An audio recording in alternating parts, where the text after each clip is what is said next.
Coronavirus, la pandémie montre des signes de ralentissement en Europe et aux États-Unis. La pandémie du coronavirus poursuit sa sinistre progression, même si les mesures de confinement semblent commencer à porter leurs fruits dans certains pays, en Europe et aux États-Unis, où le rythme des décès journaliers ralentit. La maladie Covid-19 a déjà tué plus de 112 500 personnes dans le monde depuis son apparition en décembre en Chine, un chiffre qui a doublé en un peu plus d'une semaine. À lire aussi, toutes les infos sur le coronavirus. Les États-Unis restent le pays le plus endeuillé, avec au moins 22 020 décès pour plus de 555 000 cas confirmés. Avec un total de 75 millions de morts, pour 909 673 cas, l'Europe demeure le continent le plus durement touché par la pandémie. Ailleurs, la situation est effroyable dans plusieurs pays, notamment en Équateur où hôpitaux et pompes funèbres sont complètement débordés. À Guayaquil, la capitale économique équatorienne, une équipe spéciale de policiers et militaires a été créée pour recueillir les cadavres qui ne peuvent être enlevés et qui restent parfois abandonnés dans les rues. Cette équipe a déjà récupéré plus de 700 corps dans les habitations à travers la ville. Les experts médicaux estiment malheureusement que les décès dus au Covid atteindront dans les prochains mois entre 2500 et 3500 rien que dans la province de Guaya, celle de Guayaquil, a déclaré Georges Ouattet, qui dirige l'unité. Mais le nombre quotidien de morts montre des signes de repli depuis plusieurs jours, dans certains des pays les plus affectés, en Italie, en France et aux États-Unis. L'Italie a annoncé dimanche sa journée la moins meurtrière en plus de 3 semaines, avec 431 morts en 24 heures, près de 20 000 morts au total. Depuis le 19 mars, le chiffre quotidien dépassait systématiquement 500 morts. La France constate aussi une très légère baisse du nombre de patients en réanimation pour le 4e jour consécutif, ainsi que du nombre de décès en une journée à l'hôpital, 310 morts contre 345 la veille, pour un total de 14 393 morts. Le président Emmanuel Macron, qui doit s'adresser aux Français lundi, envisage néanmoins une prolongation du confinement au moins jusqu'au 10 mai. Juste une stabilisation, la pandémie semble également approcher de son pic aux États-Unis, où 1514 nouveaux décès ont été enregistrés en 24 heures, un chiffre en recul pour le 2e jour consécutif. L'expert en chef de la Maison-Blanche, Anthony Fauci, a estimé que l'économie américaine pourrait redémarrer graduellement en mai. Alors que les principaux indicateurs de la propagation ne sont pas seulement stabilisés, mais commencent à redescendre, il a dit son optimisme prudent. Le gouverneur de l'État de New York, épicentre de la maladie, avec plus de 9000 morts, a toutefois tempéré. On ne voit pas de baisse importante, c'est juste une stabilisation, a affirmé Andrew Cuomo. En Espagne, 3e pays le plus endeuillé du monde, 16 972 morts, le bilan quotidien a en revanche rebondi après 3 jours consécutifs de baisse. Malgré tout, nombre d'Espagnols reprennent lundi le chemin du travail. Les entreprises non essentielles rouvrent après 2 semaines d'hibernation économique. Face à la crainte d'un rebond des contagions, le gouvernement espagnol a annoncé qu'il allait distribuer 10 millions de masques aux personnes obligées d'emprunter les transports publics pour retourner travailler. La maladie n'épargne pas non plus les puissants. Le Premier ministre britannique Boris Johnson, 55 ans, s'en est sorti, de son propre aveu, de justesse. Tout aurait pu basculer pour lui, a-t-il dit dans une vidéo publiée par ses services, à sa sortie de l'hôpital où il est resté une semaine, dont 3 jours en soins intensifs. L'épidémie a tué plus de 10 000 personnes au Royaume-Uni. Sur le front économique, les pays exportateurs de pétrole sont convenus dimanche d'une baisse de production d'une ampleur inédite, dans l'espoir d'enrayer la chute des cours.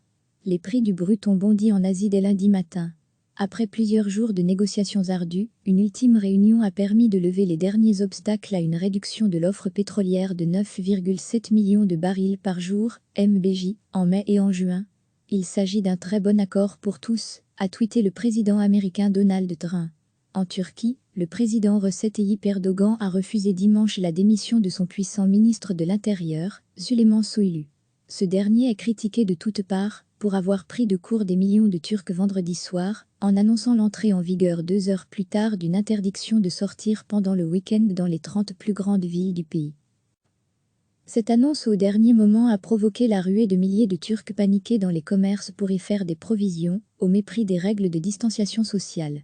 La Chine, où l'épidémie est globalement endiguée, a annoncé dimanche 97 nouveaux cas importés de contamination, principalement le fait de Chinois rentrant chez eux depuis l'étranger, un niveau jamais atteint depuis début mars, et la publication de ce décompte.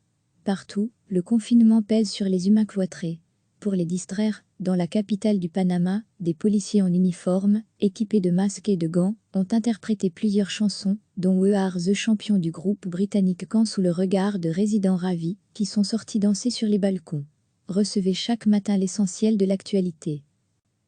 La pandémie du coronavirus poursuit sa sinistre progression, même si les mesures de confinement semblent commencer à porter leurs fruits dans certains pays, en Europe et aux États-Unis, où le rythme des décès journaliers ralentit. La maladie Covid-19 a déjà tué plus de 112 500 personnes dans le monde depuis son apparition en décembre en Chine, un chiffre qui a doublé en un peu plus d'une semaine.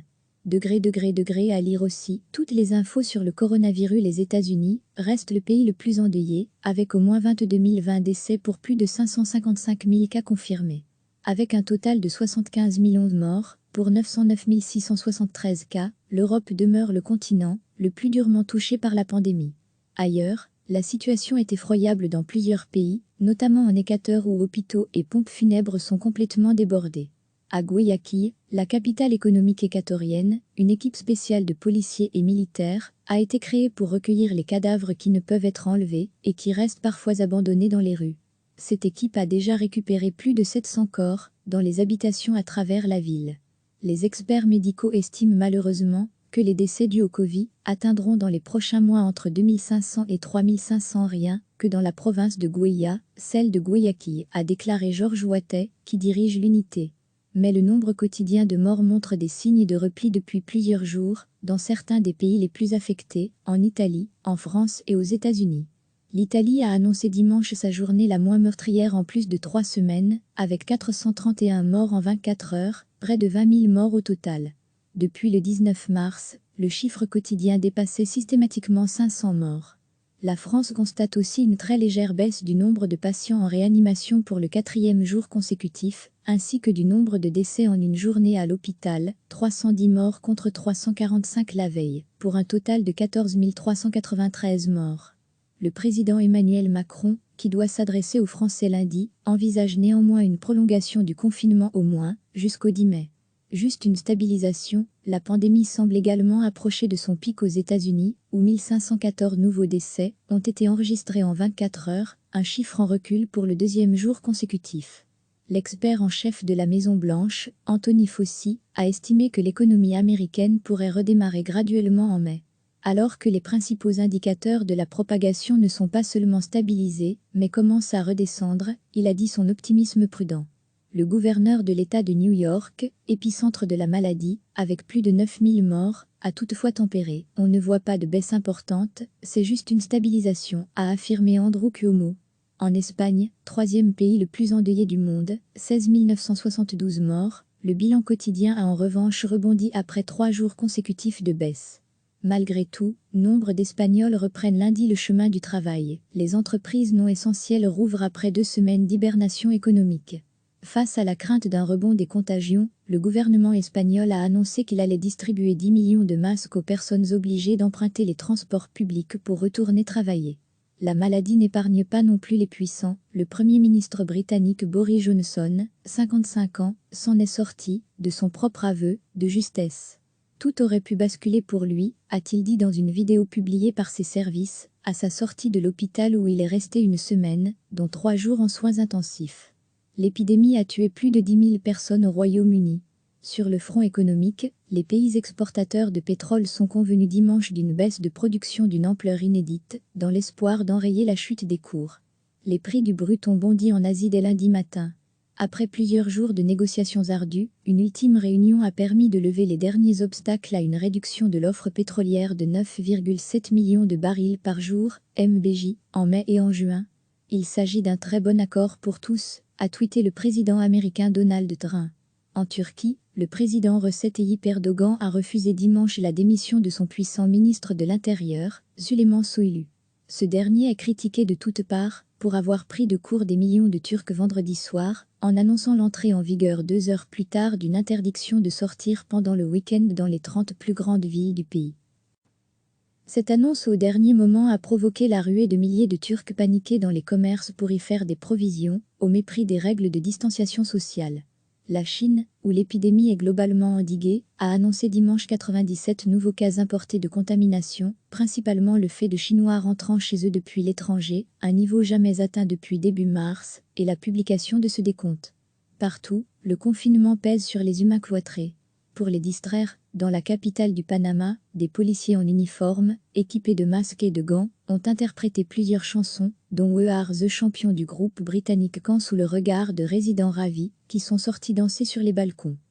Cliquez sur s'abonner pour recevoir les dernières nouvelles.